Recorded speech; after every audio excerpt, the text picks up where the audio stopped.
Back to the Future. I'm Rebecca Lieb. I'm Jason Horton. And this is Ghost Town.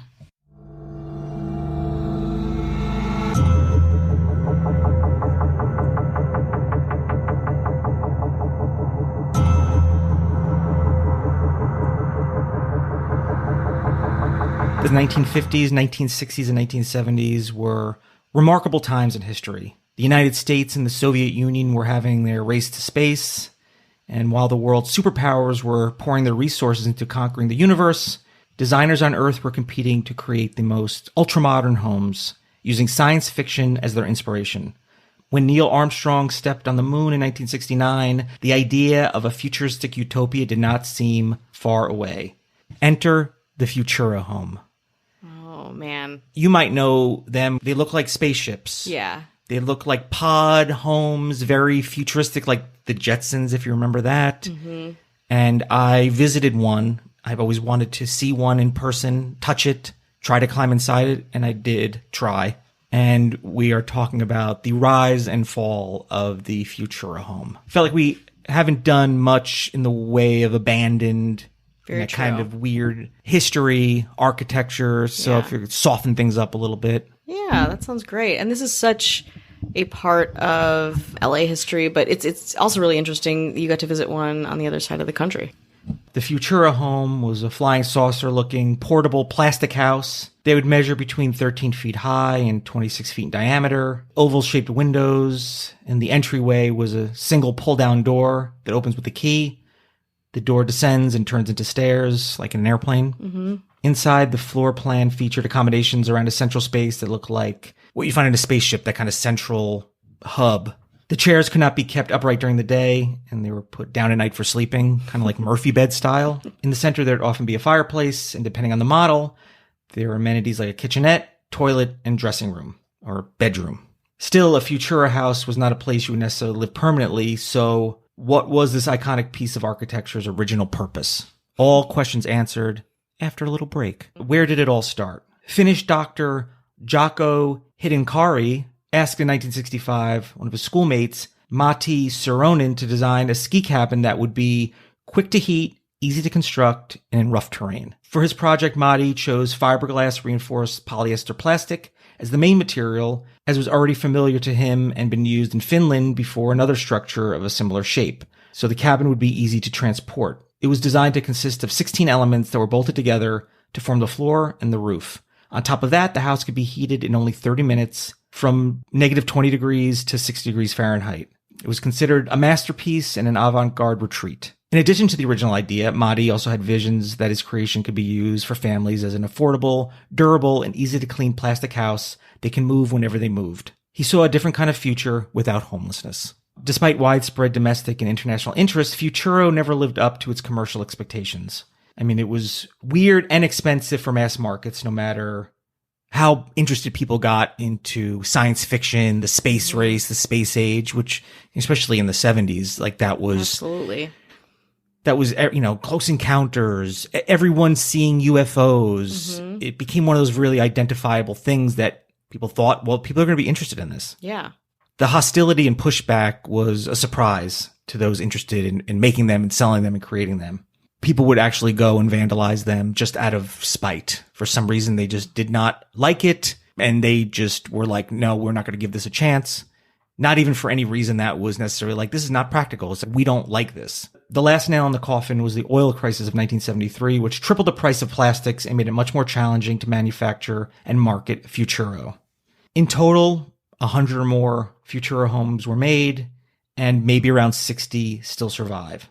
5 are in Finland. The one located in Espoo is actually Futuro 001, the first Futuro home ever manufactured after the prototype. It still stands proudly reminding you of an optimistic vision of the future that never came to pass. And you could find where some homes are located. TheFuturoHouse.com keeps things pretty up to date with what homes are available, some coordinates. Some of the information is limited, but they do a pretty good job of that. There's a few in Australia, Finland, as mentioned, France, Germany, and this is like 2 or 3 in each. A bunch in New Zealand, Republic of Crimea, Russia, Sweden, seems like 1 in Taiwan, 1 in South Africa, 1 in the UK, 1 in Idlewild in California. Okay. Yeah, that's close to us. There's one, it just says greater LA area, and there's no information on where. Ugh.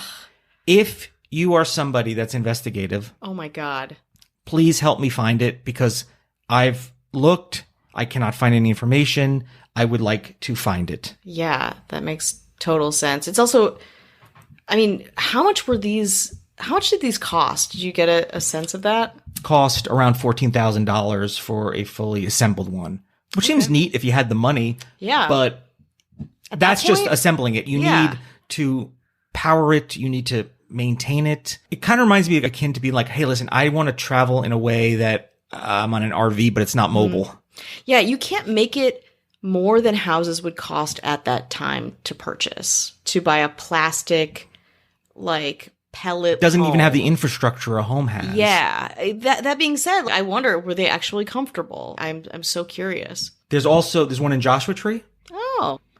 And there's another one in LA that seems to be on someone else's property. I'd like to find that. Houston, Delaware, a few in Florida, Illinois, Maine, Kentucky, 2 New Jersey. I went to the one in Willingboro, New Jersey. Mm-hmm. Put some on the Instagram, or my personal Instagram, D. Jason Horton. Took some video. Actually tried to climb inside it like a weirdo. Yeah, I would. would. They don't want you to. But it seems like there's just storage stuff in there. It's actually in like a park, and it used to be, I think it was moved at one point, maybe the early 70s. It was part of a kind of a strip mall. But I went, touched it, took pictures of it. I had to. Yeah. Just made that trip. It wasn't that far, but I made the trip from Philadelphia down to New Jersey to check that out. There's Kentucky, North Carolina, Ohio, and Texas. So there might be one near you.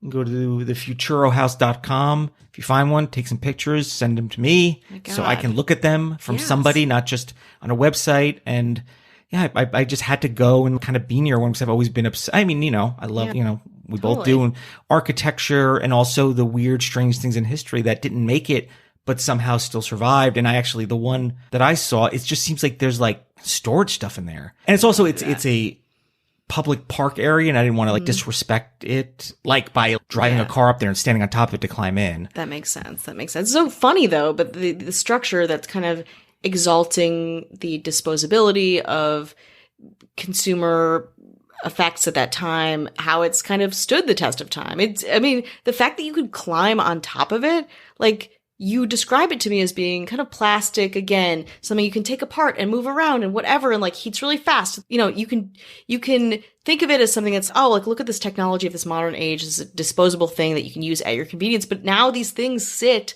all over the world where they are, not moving, not getting constructed, the antithesis of what they were created for. I think realistically and practically, having it as maybe a guest house on your property seems to be the really only thing that's truly viable. Obviously, they stopped making it, so that the progress on it stopped, but that seems to be the only thing, because otherwise, unless it's just you and you don't care if you have a bathroom or not, or a kitchenette or not. Yeah. But one thing I'll say about the Futuro house is it's out of this world. What?